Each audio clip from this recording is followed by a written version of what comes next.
রোজা কেবল উপোস থাকার নাম নয়, বরং তাকওয়া, সংযম ও আত্মশুদ্ধি অর্জনের মাস।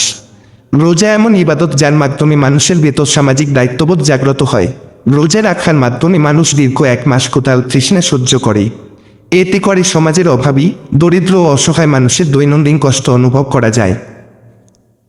ডক্টর ইউসুফ আল কারজাভি রহমাতুল্লাহ লিখেছেন, রমজানের সামাজিক কল্যাণের অন্যতম দিক হল ক্ষুধার্ত মানুষের ক্ষুধা ও অসহায় মানুষের অসহায়ত্বের বাস্তব অভিজ্ঞতা অর্জন করা।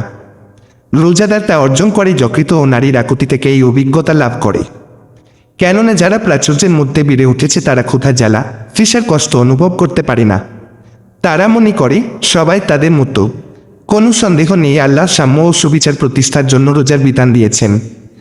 তিনি ক্ষুধাকে ধনী ও গরিব সবার জন্য সমান করেছেন।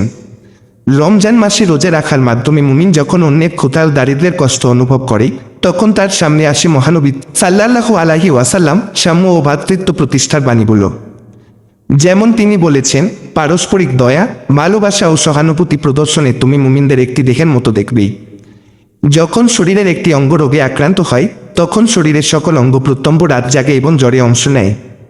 সহিহ বুখারী হাদিস 6011, অর্থাৎ মুমিন মানুষের সেবা করার তাগিদ অনুভব করতে থাকে।